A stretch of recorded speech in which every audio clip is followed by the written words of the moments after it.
निर्गुणष्ट। और सुनिएगा, किताब और एक है मेरे पास, तेजी से चलिए। किताब का नाम है श्रीमद् भागवत गीता। ये हमारे हिंदू भाइयों के यहाँ की सबसे मोतबर और पवित्र किताब मानी जाती है। इस किताब का पेज नंबर 1 मैं आपको पढ़ के पहले सुना दूं। पेज नंबर है 154।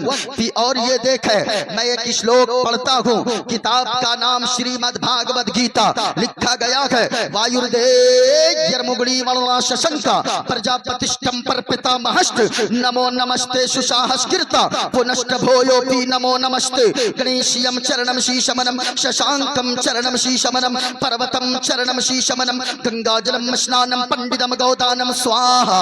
इसी किताब में लिखा है, अधर्माभिभवात् कृष्णा प्रदुष्यन्ति कुलस्त्रिज्ञा स्त्रीषु दुष्टाषु वार्ष्णे जायते वर्ण शंकरा। कल की अवतार न्यार पंतम पृथ्वी मध्यम और वसिक्यारतम बलवन स्वानम लमलकीयम पुष्पपनम तपस्यम वीरम महावीर गणेशयम शरणम शीशमनम। गौर से सुनिएगा लोगों, ये जितने मैंने मंत्र पढ़ा गए भागवत गीता का मैंने मंत्र पढ़ा गए। और आगे सुनिए, लिखा गया, अस्वमा सुगमारूहा देव दत्तम जगतपति असिना साधु अष्ट ऐश्वर्य गुणवती गिरी नील गंधा अति ज्योतिमय प्रकाशम नतमस्तक भूमिष्ठम प्रभु गुणगानम नाफ बुरीदा लीड गच्छदीन पराक्रम पवित्रम गंगा स्नानम अति पवित्रम पवित्रम पवित्रम। और गौर से सुनना लोगों, मैं अपनी बोली बोलूं तो कोई कुछ और बोल सकता है, लेकिन आइए, हैदराबाद का रहने वाला एक पंडित है, नाम है पंडित सोमनाथ वर्मा। वो जब मुस्तफा की तारीफ करता है, अपनी जबान को खोलता है, चलता है तो हाथों में त्रिशूल रखता है, एक हाथ में छोटा लोटा रखता है, माथे पे चंदन का टीका लगाता है। वो जब चलता है कुछ और बोलता है, लेकिन जब हुजूर की बात आती है तो फिर मुस्तफा की तारीफ ही तारीफ करता है। और वो कहता है, लोगों शरणय गुरु निमागा सुख सागर अत्याचार मागा शुभ सागर चरणन हे गुरु नाम उजागर कृपा करोगे शुभ नाम सुख सागर गुरु हर कृपा मनोहर पावे अत्याचार मागा सुख पावे। और जय गुरु नामे नामे कर जय पे जय गुरु नामे नामे कर जय बे बिना मुहम्मद पार न होए बे। और सुनिएगा लोगों, अब अगर अपनी बोली में मैं कहना शुरू, यहाँ जितने लोग बैठे गए वो इरादा ये रखते गए। अभी आपने भी सुना, हम तो कहते गए या रसूल अल्लाह के उनजुर हालना या हबीब अल्लाह के इस्मा कालना। अभी आपने हजरत दिलवर शाही साहब से भी सुना, हजरत मेहदी हसन साहब से भी आपने सुना।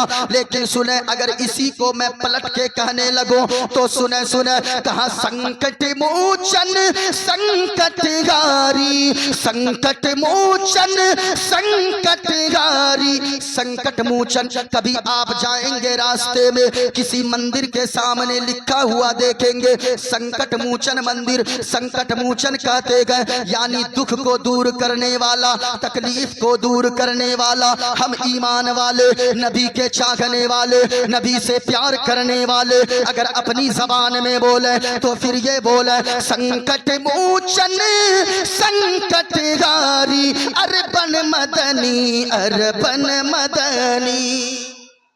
जरा मोहब्बत से बोले ना सुभान अल्लाह। संकट मोचन संकट गारी अरबन मदनी अरबन मदनी।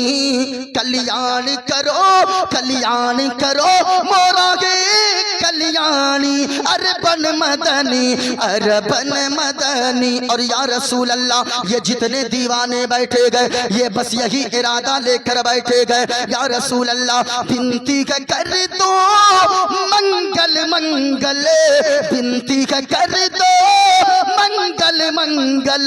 तोरा राज चलत गए मंडल मंडल, विनती कर दो मंगल मंगल। तोरा राज चलत गए मंडल मंडल। संपूर्ण जगत के हो पर भारी अरबन मदनी अरबन मदनी। अशार इसमें बहुत ज्यादा है, लेकिन आप बोलेंगे इस शेर पे अगर आप बोले तो इसमें मना भी नहीं है, क्योंकि ये दूसरों का कलाम नहीं है, ये अपना कलाम है। जरा मोहब्बत से बोले ना सुभान अल्लाह। एक शेर और पढ़ दूं इसमें, या रसूल अल्लाह इस्लाम का तुमसे ज्ञान मिला है, आदर है मिला, सम्मान मिला है, और हृदय से तुमरे हैं आभारी, अरबन मदनी कल्याण करो मोरा के कल्याणी, अरबन मदनी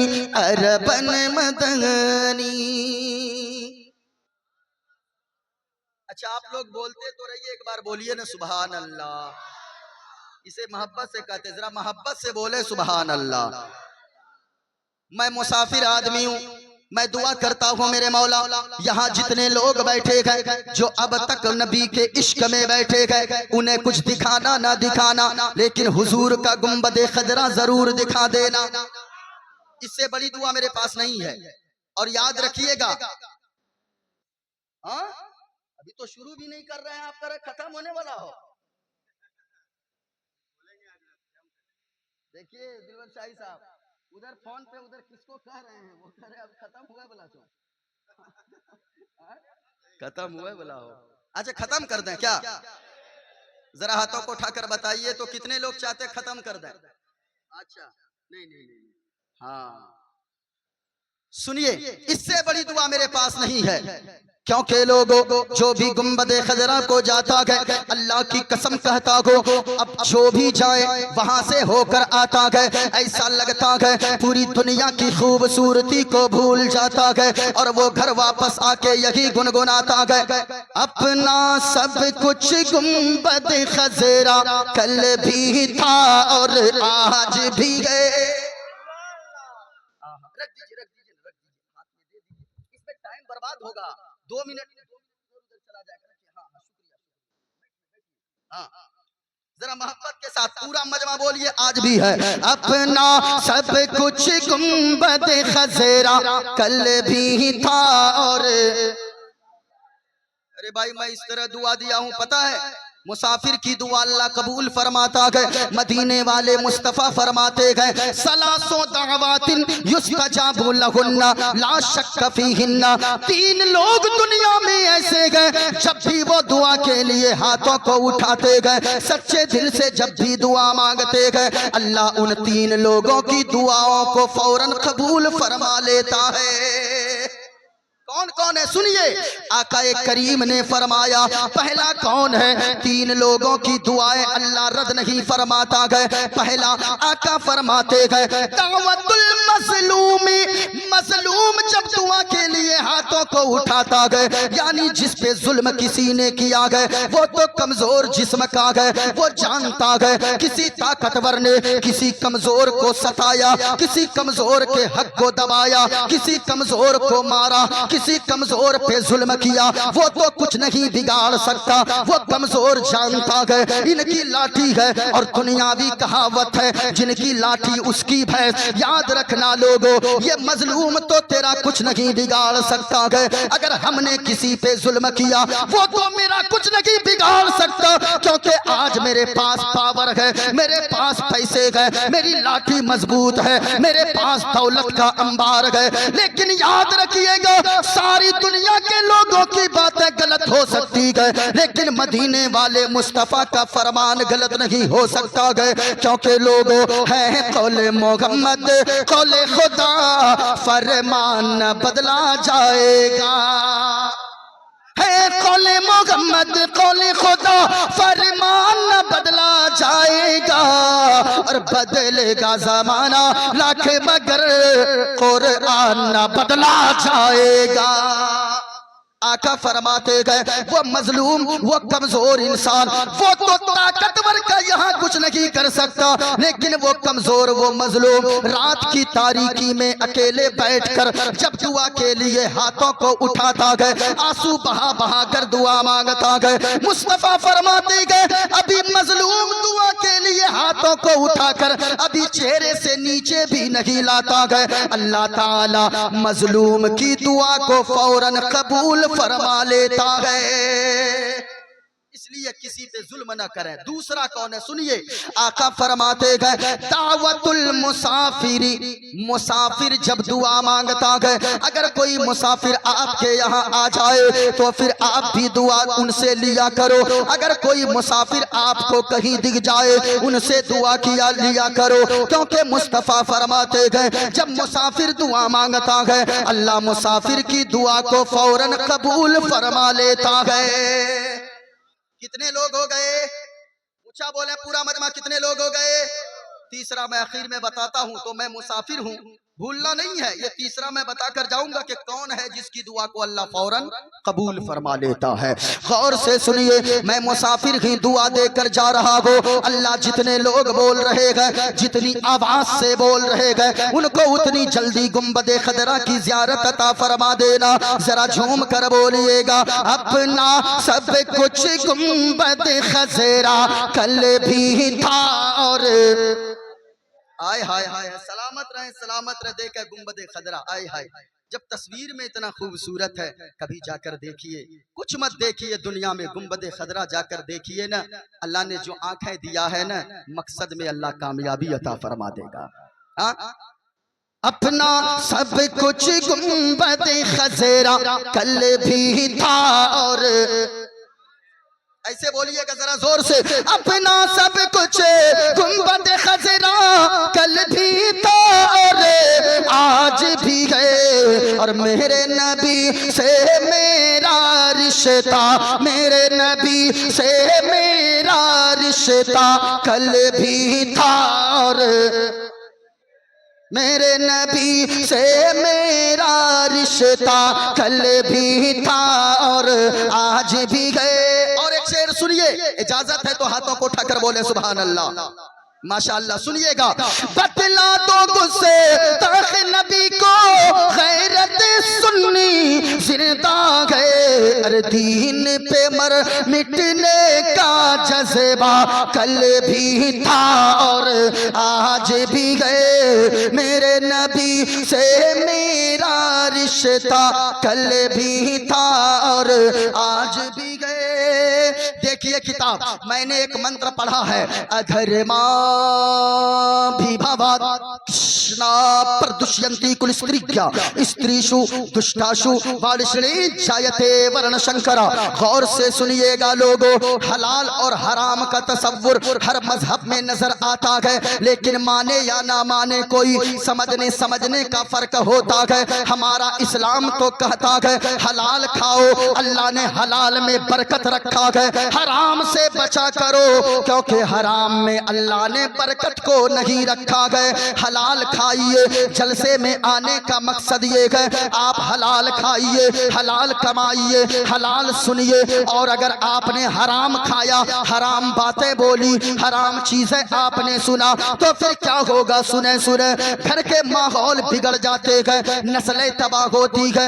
ये तो भागवत गीता भी कहता है अगर कोई हराम खाएगा, अगर कोई हराम छुएगा, अगर कोई हराम सुनेगा, अगर कोई हराम बोलेगा, तो याद रखिएगा उसके घर में बरकत नहीं होगी। जो हलाल खाएगा अगरचे थोड़ा कमाएगा, औलाद के लिए थोड़ी सी दौलत छोड़कर दुनिया से जाएगा, उसी दौलत में अल्लाह उसकी औलाद के लिए मालदारी भी अता फरमा देगा, इज्जतदारी भी अता फरमा देगा। लेकिन आजकल होता क्या होता यह है, एक बाप ये सोचता है चाहे झूठ बोलना पड़े, चाहे डकैती करना पड़े, चाहे चोरी करना पड़े, चाहे दूसरे का हक दबाना पड़े, लेकिन 10 बीघा जमीन होनी चाहिए, वरना मेरा बेटा कैसे आगे जिंदगी गुजारेगा। ये होता है ना, 5 मंजिला मकान बनाकर बेटे को नहीं दूंगा, मेरा बेटा पता नहीं मकान बनवा पाएगा कि नहीं बनवा पाएगा। इसके लिए आदमी हराम भी खाता है, चोरी भी करता है, डकैती भी करता है, झूठ बोलकर पैसा कमाता है। याद रखिएगा, हराम की अगर 10 एकड़ जमीन भी आपने अपनी औलाद के लिए छोड़ दिया, कोई जरूरी नहीं है कि आपकी औलाद को अल्लाह उसमें सुकून दे दे, लेकिन मैं गारंटी से कहता हूं, अगर हलाल का एक लुकमा की आपने, एक छोटी सी झोपड़ी आपने अपनी औलाद के लिए छोड़ दिया, मेरा यकीन कहता है अल्लाह ताला आपकी उस हलाल कमाई के सदके में आपके बेटे को मालदार भी बना देगा, अल्लाह आपके बेटे को इज्जतदार भी बना देगा। वरना कितने लोगों को हमने देखा है मेरे भाई, कितने लोगों को बाप चोरी किया, डकैती किया, झूठ बोल के 5 मंजिला मकान बना दिया, 10 बीघा जमीन खरीद के छोड़ दिया, बाप मरा, बेटा शराबी बन गया, और ऐसा खतरनाक भयानक शराबी बना जिस दौलत को बाप ने झूठ बोलकर हराम तरीके से 70 साल में जमा किया था, उसके इंतकाल के बाद बेटे ने 7 साल के अंदर सारी जमीन बेच कर खा गया, मकान बेच दिया, घर बार बेच दिया। ऐसी दौलत का क्या फायदा है? इसलिए लोगों, मुस्तफा फरमाते हैं अपनी औलाद को कुछ दो या ना दो, लेकिन अगर अपनी औलाद की बेहतरी चाहते हैं, हलाल कमाई छोड़कर चले जाएं। अल्लाह ने हलाल में बरकत रखा है, हराम में बरकत नहीं रखा है। एक झोपड़ी हलाल कमाई की होगी, एक छोटी सी गाय ही अगर छोड़कर जाएंगे, अल्लाह बरकत देने वाला है। अगर अल्लाह ने बरकत दे दिया हलाल कमाई के सदके में, बेटे को आपके अल्लाह इज्जतदार बनाएगा, मरने के बाद आपके लिए उसी बेटे को जन्नत का हकदार बनाएगा। आप कहेंगे कैसे? सुनिए, बात आ गई है, सुन लीजिए ध्यान से, छोटी सी बात है। आप कहेंगे कैसे? मैंने क्या कहा? इस्लाम कहता है हलाल में बरकत है। मौलाना साहब लोग को देखे हैं 5,000 कमाते हैं, 7,000। आपके यहाँ के इमाम साहब की तनख्वाह कितनी होगी? आपकी तनख्वाह कितनी है? अरे बोलिए ना भाई, आप क्यों डरते हैं? 13,000। 13,000 सुक्खा सुक्की, ये सुक्खा सुक्की का पंखा उनका नहीं देते हैं? अच्छा अच्छा, नहीं, हाँ। और यहाँ के इमाम साहब की तनख्वाह 8,000। बताए? अच्छा, एक बात है, लेकिन तनख्वाह बढ़ाइए। मैं कहना चाहूंगा, आप बाहर से आने वाले उलमा की कद्र करते हैं ना, फूल का माला लेकर दौड़ते हैं, 1 किलोमीटर दूर से नारे तकबीर, नारे रिसालत। सच बताइएगा, आपके यहाँ के जो इमाम साहब हैं, आज पूरी रात में कभी किसी ने कहा कि आप खड़े होकर एक नात शरीफ सुनाइए, हम लोग आपको नजराना देने के लिए तैयार हैं? किसी ने कहा? किसी ने नहीं कहा। हमको मत दीजिए, लेकिन अपने इमाम साहब को जरूर दीजिए। इमाम साहब को अगर देंगे ना, अल्लाह की कसम कहता हूं, वो मुस्कुरा कर अगर दिल से दुआ दे देंगे, उनके बच्चे घर में मुस्कुराएंगे, अल्लाह आपके नस्लों में मुस्कुराहट अता फरमा देगा। मेरे भाई, ये होना चाहिए। इमाम साहब कमरे में मैं घुसा, क्या बताऊं भाई साहब, इंतजाम अच्छा कीजिए। बहुत तरह की कमियां रहती है। मैं आप ही के यहाँ के बारे में नहीं बोल रहा हूँ, हमारे यहाँ भी इमाम साहब की तनख्वाह 11,000 है। बोलते बोलते थक जाइए, कभी हम लोग जलसा हुआ, लेकिन कम से कम इतना जरूर कीजिए। आप कभी नहीं देते हैं। जुमा में तकरीर करने खड़े हुए 150 आप उनको नजराना तो दे सकते हैं, और स्टेज पे आज पूरी रात में इमाम साहब ने पढ़ा है कुछ नहीं, लोगों ने फरमाइश भी नहीं किया होगा। और मैं कहता हूं, इमाम साहब चले गए क्या? चले गए? हाँ, उनको बुलवाइए, मुझको मत दीजिए। पैसा बचा बचा कर रखिए। आखिर में अगरचे वो सलातो सलाम ही पढ़ाएं या मुस्तफा की नात ही गुनगुनाएं, अगर 2-4 अशार आप उनको इतना दीजिए, ताकि आपके बच्चे भी। हमारे समाज में क्या है? चोरों की इज्जत है। जो जितना बड़ा गुंडा रहेगा उसकी इज्जत लोग करते, उसके लिए कुर्सी देंगे। और इमाम साहब, मौलाना साहब अगर आ गए, कुर्सी नहीं, तो लोग अपने बच्चे को, बच्चे हमारे जो छोटे देखेंगे, वो गुंडा ही बनना चाहेंगे। वो जानते हैं इस समाज में गुंडों की इज्जत है। अगर मौलाना साहब बनेंगे, इमाम साहब बनेंगे, तो हमें कुर्सी तक नसीब नहीं होगी। इसलिए मेरे भाई, अच्छे लोगों को इज्जत दीजिए।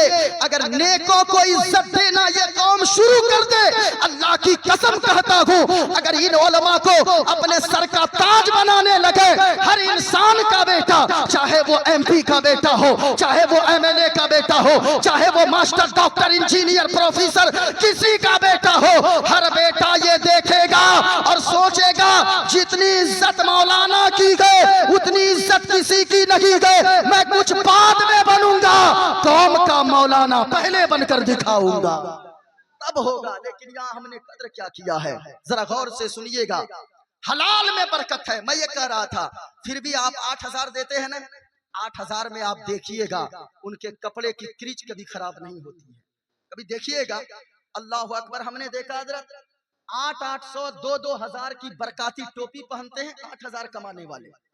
आखिर ये चीजें क्यों है? हलाल की कमाई में अल्लाह ने बरकत रखी है। हमने लाखों रुपए कमाने वाले को बिस्तर पे करवटें बदलते देखा है, सुकून नहीं है। लेकिन क्यों कोई 8,000 कमाए? कोई मजदूर ऐसा भी है जो 5 घंटा 8 घंटा ड्यूटी करता है, सिर्फ 500 रुपए कमा कर लाता है। उस 500 रुपए कमाने के बाद रात को घर पहुंचता है, अपनी बेटी गुड़िया छोटी सी को गोद में उठाता है, इतनी खुशी मिलती है, रात को चादर तान के सो जाता है। लेकिन कोई पैसे वाला, कोई करोड़पति, वो रात को नींद उसको उस वक्त तक नहीं आती है जब तक वो नींद की गोलियां नहीं खाता है। लेकिन एक गरीब मजदूर 500 रोजाना कमाने वाला, कभी कमाया कभी नहीं कमाया, रात को मजे की नींद लेता है। क्यों? इसलिए कि ज्यादा होना ये सुकून की अलामत नहीं है। थोड़ी सी दौलत हो, हलाल की हो, तो उस दौलत में अल्लाह बरकतों का नुज़ूल अता फरमा देता है। और बरकत कैसे? सुनिए, एक बात हमेशा याद रखिएगा, बच्चों के लिए ये कभी मत सोचिए 10 बीघा जमीन नहीं खरीद के दूंगा तो क्या होगा।